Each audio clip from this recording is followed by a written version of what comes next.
Yo,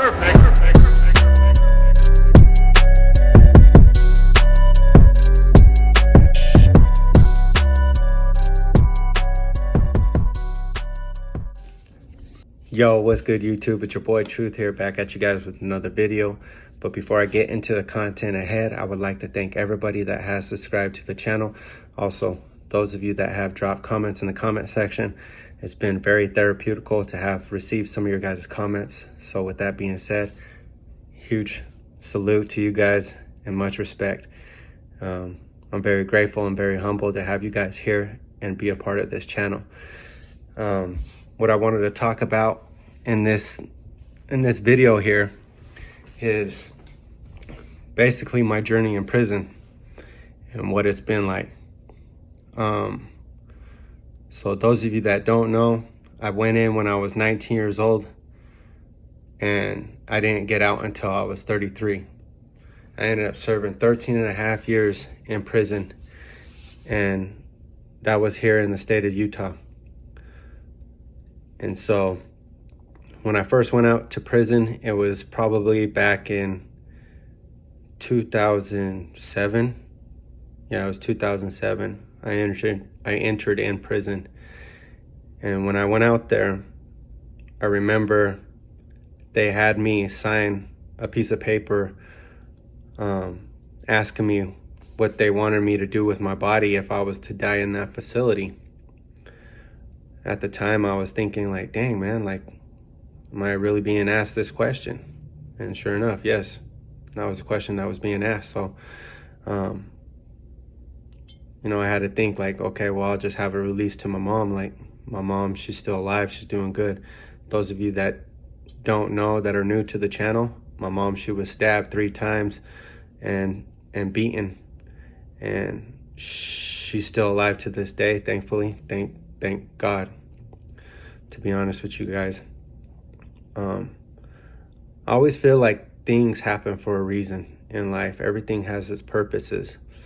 And, you know, with my mom being alive today and with me being home to be able to share these stories with you guys, I feel like this is my purpose, to help share my story with you guys. And that's what I'm here to do. And so when I went out to prison, they had stuck me into a program called STG program. It was called Severe Threat Group. That's what the acronym for STG stands for. While I was there, I ended up meeting multiple individuals there at this facility. One of them is a real good friend of mine, still to this day, and his name's Angel Martinez. Believe it or not, Angel Martinez, he is in a wheelchair, and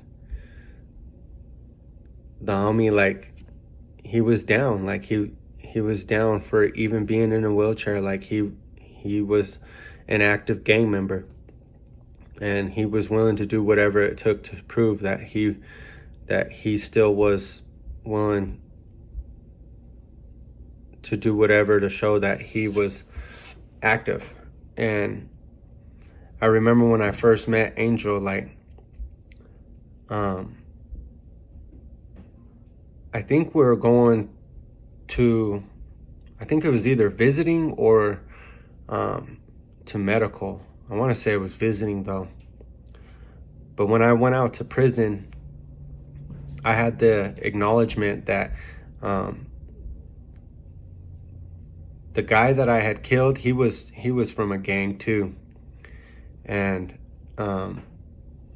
he ended up having some homeboys that were going around on the street saying that they wanted to kill me.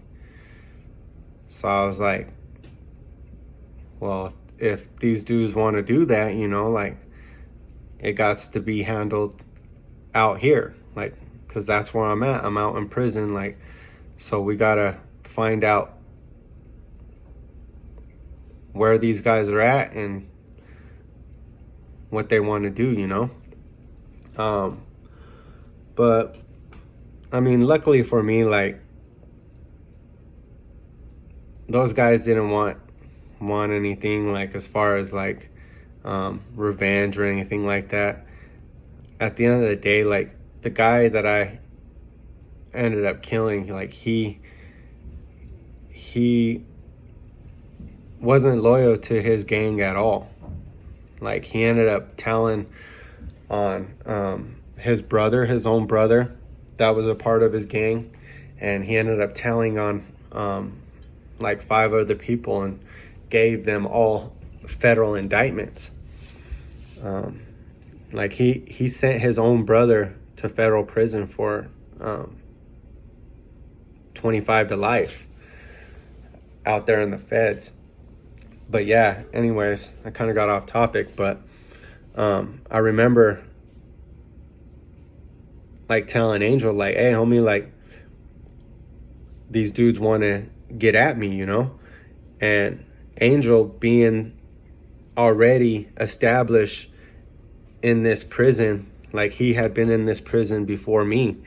And when you go to prison, you know, you respect the people that have done time before you, because those people, they're already knowing, they've already put in the work that needs to be put in to make you acceptable in prison. And in most prisons, when you first get out there, you have to show your paperwork. Like you have to show, especially if you're in a gang. If you're in a gang, you know, you have to show your homeboys that you're not a teller, like you haven't told on anybody. And so, you know, you show your homeboys your paperwork, you show them that, you know, that you're good. And then from there, you know, you're still not in the clear. Just because you show your homies that your paperwork, you know, they're like, okay, you're not a teller now. But are you still willing to do whatever to show that you're an active member, you know? And so, you know, they'll have you do whatever, beat somebody up, stab somebody. If somebody comes in that's no good, or somebody that's checked in, those of you that don't know what no good or checked in means, somebody that comes in that's no good, that means that they don't have no paperwork, or there's paperwork on them, I'm sorry. And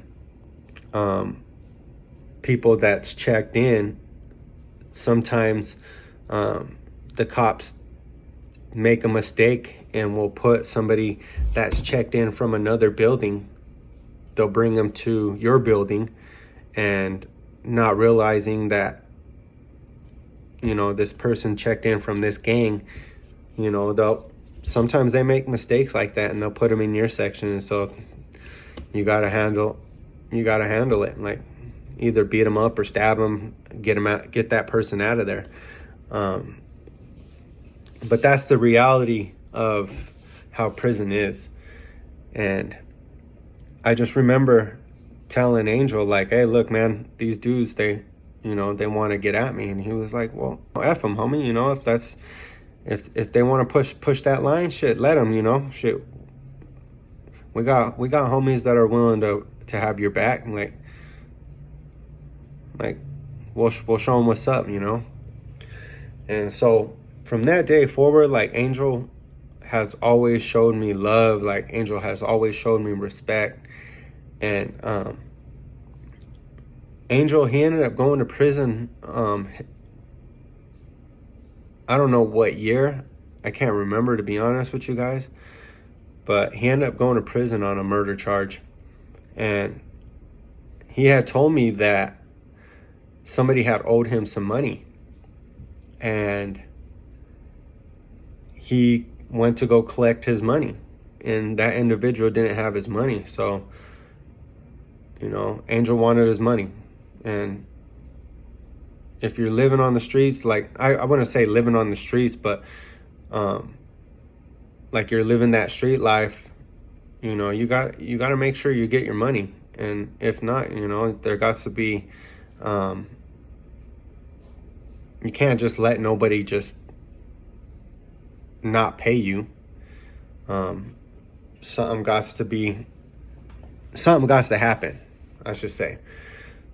Anyways, that guy offered Angel information on another person that had some money. So Angel ended up gathering up a couple of our homeboys, and they went to this individual's house. And Angel stood in the car. Angel was actually a getaway driver. And while Angel was in the car waiting, two of our homeboys went inside the house to go collect this money. Well, during the process of collecting the money, the guy in the house ended up getting out of hand, and he ended up losing his life. And they fled the scene. They got out of there, but I mean, the cops knew who was pretty much all involved in that situation. And when they went to go arrest Angel was with another one of our homeboys, and during the arrest, I don't know, I can't remember if the cops had killed him or he killed himself, but from the article it says that our homeboy had killed himself, but there's talk that the cops had killed him. I don't know, I can't really speak on that 100%, but what I do know is that Angel was arrested and he was taken to prison, and then that's where I had met him. But the respect grew there between me and Angel once he showed me he had my back, and that he was going to have my back moving forward. That's when our friendship established. And those of you that haven't been to prison, you're no longer around your family. You don't have your family members there. Those of you that are real close to your family members, it's almost like you're in this dark world and there's nothing but chaos around you, and you get stripped away from the people that love you and care about you the most. But I remember being there in prison, and there's, after a certain point of time being locked up, when you first get locked up, you'll hear from everybody. You'll hear from aunts, uncles that you haven't talked to for a while. You'll get letters from family members. But as time goes on, when you're serving a long sentence like that, those people start to dwindle. You'll stop receiving mail. The people that you go to the phone and go pick up and go try to call their phone, they stop picking up. It's only your closest family members stick by your side. And it kind of sucks that an individual has to go through that stuff, but I myself had to see that the hard way, but the people that you're doing time around, they end up becoming your family. Like your family, they pretty much become brothers. But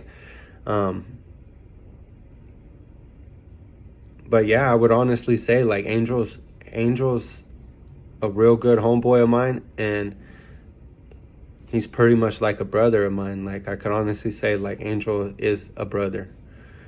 And me and him, we would play chess. We would that was our daily activity. Outside of working out. Oh yeah, Angel being in a wheelchair, believe it or not, yeah, that dude would work out. He would do pull-ups. Yeah, he would get up on that pull-up bar and pull himself up.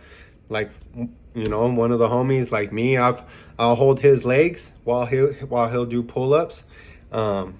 he'll get down on his knees, he'll do push-ups. We had water bags because we weren't allowed free weights inside the prison because somebody decided to crack somebody in the head with one of the plates, metal plates that go on a push-up bar.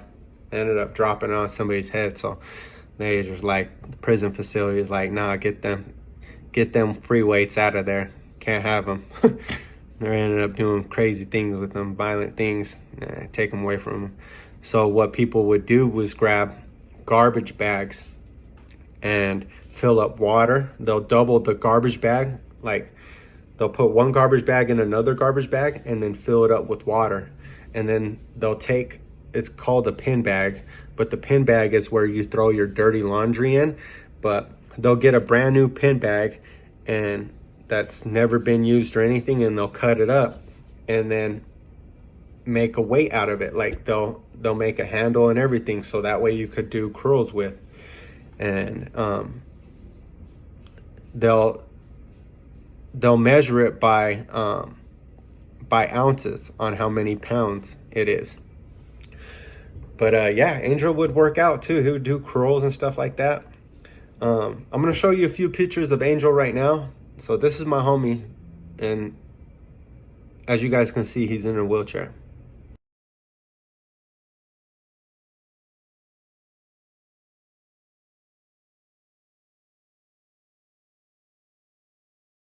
But yeah, man, we would play chess every day. And so Angel, he had a store. Those of you that don't know what a store is in prison,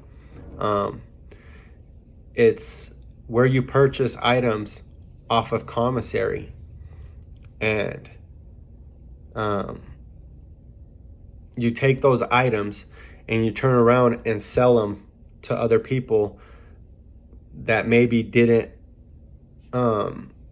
make commissary that week. They got money on their books, but they didn't make commissary. So what they'll do is they'll go to the store guy, which was Angel. I had a store at the time too, and me and Angel, we both had our own stores. If I didn't have something in my store, I would send that person down to my homie Angel, or if he didn't have something, he would send them up. I lived upstairs, he lived downstairs. He lived downstairs simply because he was in a wheelchair. It's a 2-tier unit, 64 cells in this unit. So 64, what is that? Like 128 people, I think. Let's see, hold on. 64. Yeah, 128 people in one section. Sorry. You sell those items for 30 cents on the dollar, depending on the person. You know, you'd either charge 50 cents on the dollar, depending on who it was. You know, if you didn't like the person, you charge them 50 cents on the dollar. Like, and then when it came to commissary day, you know, if that person didn't have your stuff, you know, you walk up in that house and take whatever is in his house. And, you know, if that dude wanted to fight, you fight him. Like that's how it was. That's how it happened. But I'm pretty sure you guys are thinking, well, what is Angel going to do? You know, like, he's in a wheelchair, you know, like, well, best believe Angel definitely had homeboys that had his back, and I was one of them, hands down.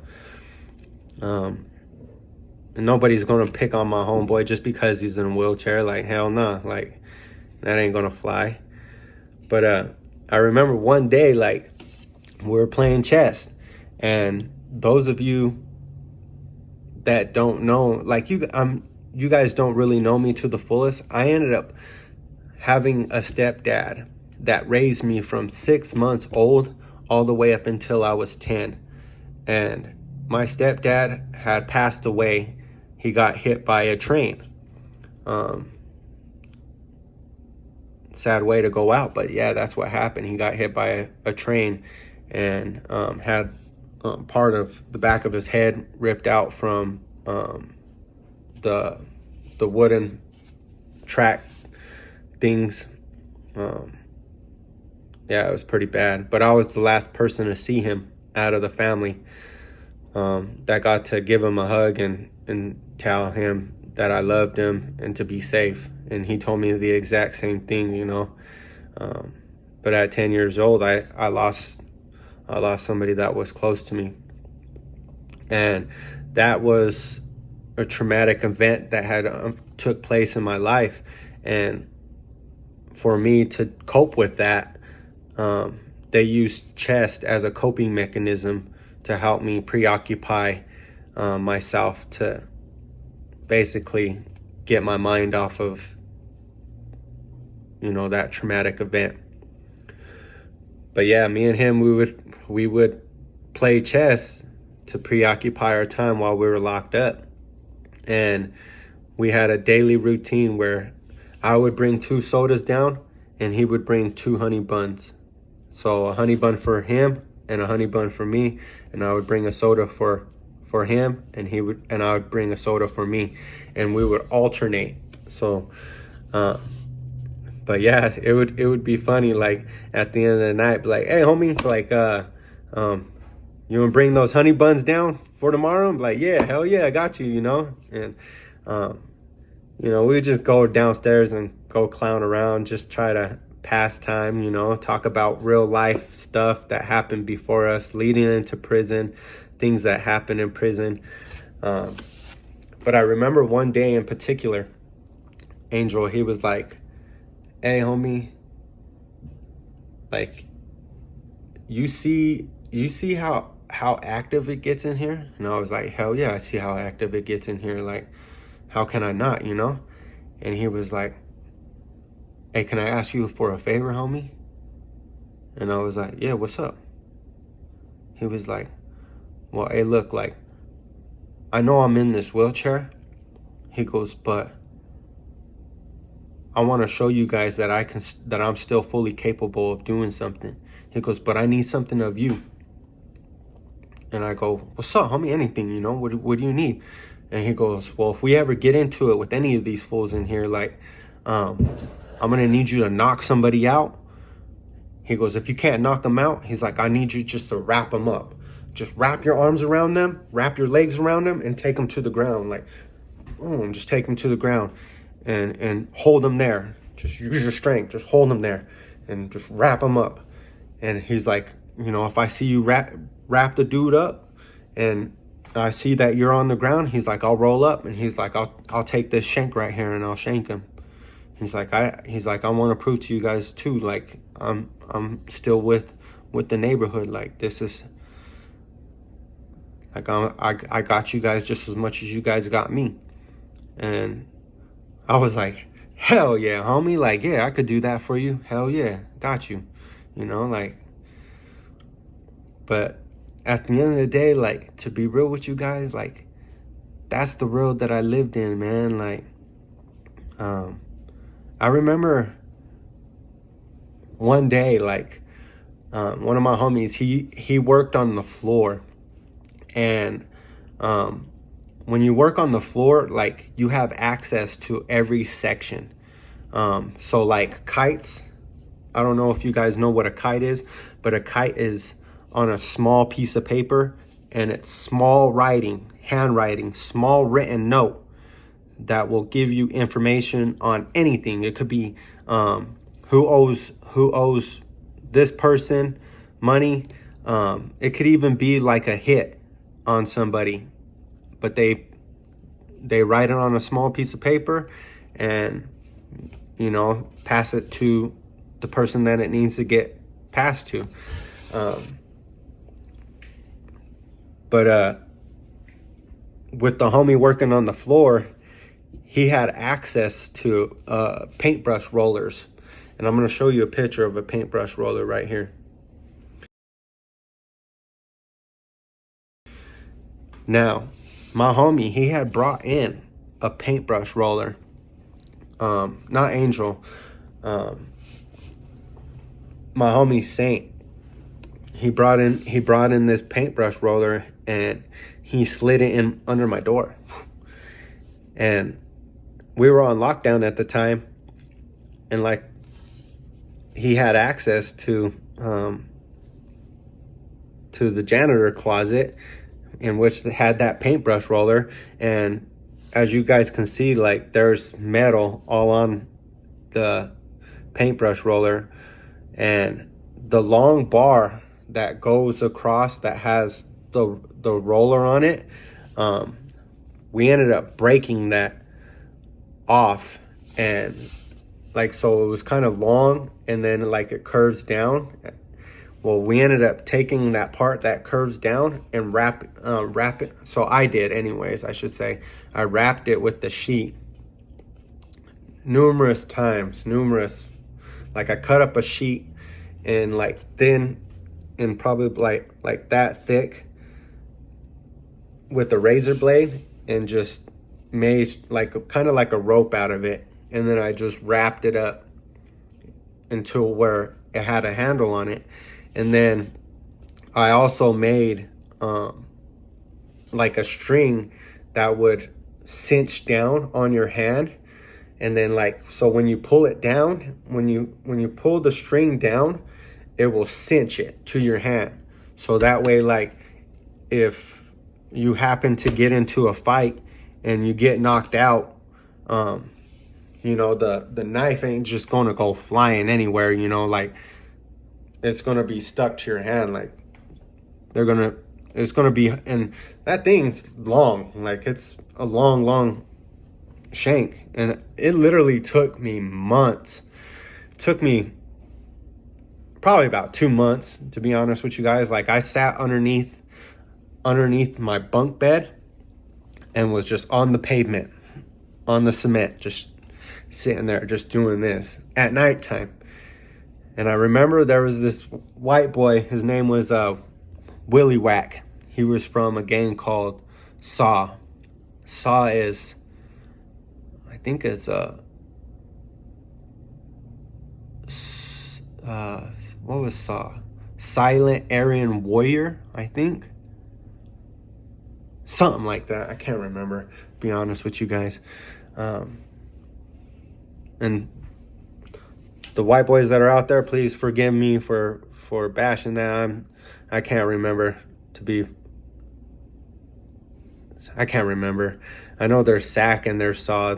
They're both, SAC's more bigger than SAW, I would say, out here in Utah, though. SAC ended up becoming a federal gang out in the feds, and they're pretty big out there.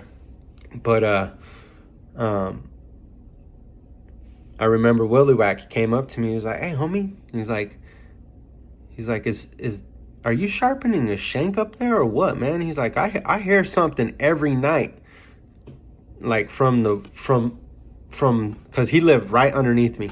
He's like, I hear something like getting filed down every night when we get racked in. And I'm like, what are you talking about?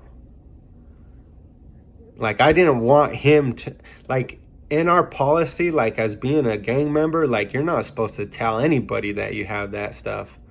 You're not supposed to let nobody know that you have a shank on you at all. Like, that's a big no-no when you're locked up. Like, you don't go around like showing people like, oh, look what I got, you know, like, nah, because there's been some gangs that I've been locked up with, like in their policy, like if they knew that you had a shank, they would write a kite to the cops and have the cops come in and shake down your cell.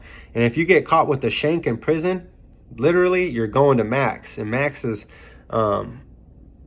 it's 23 hours in one, so you're locked down 23 hours out of the day, and you're only out for 1 hour. So yeah, that was a big no-no. I have to admit, like, truth be told, I had to tell the guy, nah, man, that's not me. Like, it's probably the guy next to me. I don't know what you're talking about. But he knew, like, he knew what was up, you know, like people aren't stupid. Like, that's one thing that I can honestly say, when you're in prison, like, body language is everything. Like, I can honestly say, like, I would know when a fight was about to arise before most people would know. And that was simply because like I would watch people. You know how like people would like, there's people that go out and watch birds, like bird watching and stuff like that with their binoculars and, you know, their little hats or whatever. I would watch people. I mean, I didn't have binoculars or anything like that, but no, straight up, man, I would watch people's body language, like just gestures, head nods, like, you know, things like that. Little things like that, you pick up on those things. You have to pay attention. You always have to pay attention to your surroundings. And that's another thing too, like, so in prison, like, it could be like they have windows in prison. I mean, you could see right through them, but even the reflection off of a window, you'll use to your advantage to watch behind you. Like, there's little things that you learn to do. Like, you could be standing outside watering your lawn and you could be facing your house, but if you have a big window, you could see the reflection on what's going on behind you. Like, those are things that you have to utilize while you're in prison to watch your own back. I mean, it's like I said, it's a violent place. But yeah, we made shanks, and then also on the paintbrush roller, you can see little metal rods that are on the roller. Like, we literally sharpen those down too into little points, and we call those pokers. Like, you just poke people with them, you know. I mean, I can honestly say that I never got the chance to use any of those shanks that I made at that time, but I remember one time there was this Crip dude. He showed me where his shank was, and I got real cool with the dude, like, and of course I told my homies, you know, like, hey, if we ever get into it, make sure to watch that guy, you know. But make sure to watch for that guy. Like, that dude got the shank, you know. And you're going to tell your homie those type of things because your homies are the ones that have your back more than anybody. You might meet people in there that are acquaintances, but at the end of the day, it's your homies that are supposed to have your back before anybody. But that's always not the case. I'm going to be 100%. Like, that's always not the case. But yeah, he showed me where he hid his, where he was hiding his shank at. And he was hiding it in his shower shoes. And me and my homie, we had a pair. They were like older model shower shoes. And, there was like if you cut a hole at the bottom, like, so here's the sole, well, in the middle on the sole, there was an air pocket, but you would cut a hole in there, and we shoved the shanks inside the shower shoe. And it was a great hiding place for these items because you're not supposed to have them on you. Oh, that's another thing too. If you get caught with a shank, you're going to get a 0 to 5. So you're going to get anywhere from 0 years, which is about up to 6 months, to a year, or up to 5 years added to your sentence. If you get caught, on top of that, you're going to get sent to the hole, to the shoe, maximum security. Depends on what prison you go to. But yeah, so we had him in the shower shoe, and I remember the SWAT came in. And when SWAT comes in, they come in probably about 50 to 60 deep. 2 officers per cell. That's how many cops come in. 2 officers per cell. Well, I remember them coming in, and before they could get up on the tier, like, because so when the door pops to the section, you can hear it inside your cell. And so when the door popped, you always have to be on your toes in there. Like, you always have to be aware of what's going on. Like, I hurry up and ran, like I jumped down off my bunk, and I like looked out the window, and I realized that there was a gang of cops. And so that only leaves one thing. They're searching the whole section. Another clear indicator that your section is about to get raided by the police is when you go flush your toilet, it doesn't flush. They shut down the whole water. Or you go hit your sink water, you're not using it.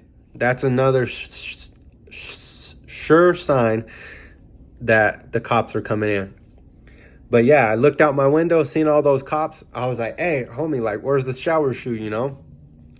So he grabbed the shower shoe, and there's literally like a hole all the way at the bottom of our door, probably about 4 inches in width, and I slid it out of the door where it went into the section. But where I slid it, there was a garbage bag that had a bunch of garbage hanging off the rail. It literally went right underneath the garbage, and so the garbage was sitting right on top of this shower shoe. And another thing too, a lot of people hide their shanks in the day room. The day room is the section. They hide their shanks in the day room simply because if the cops don't find the shank on you, if they find it in the day room, they can't, for one, they can't charge you with it. Two, you're not going to go to max for it because everybody has access to that area.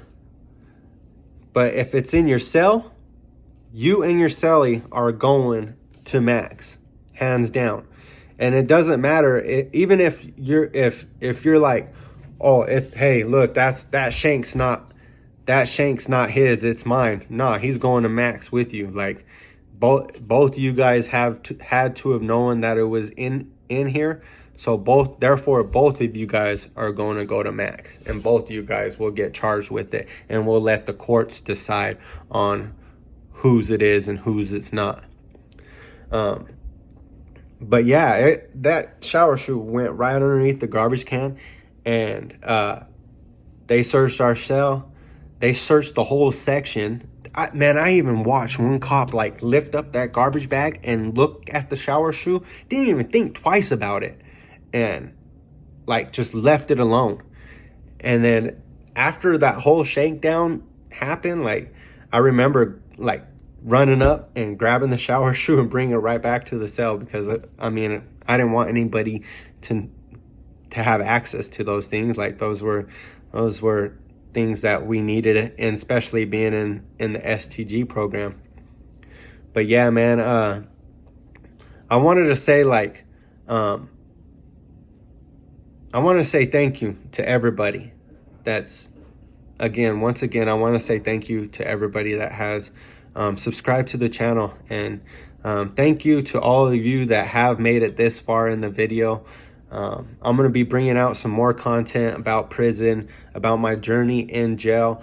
I definitely want to talk about some events too that had took place in my life before prison, pretty much that got me involved in gangs and things that I was involved with before I got locked up, before I went to prison, that ultimately like led me to carrying a gun and getting active in gangs, and like how my life kind of turned out.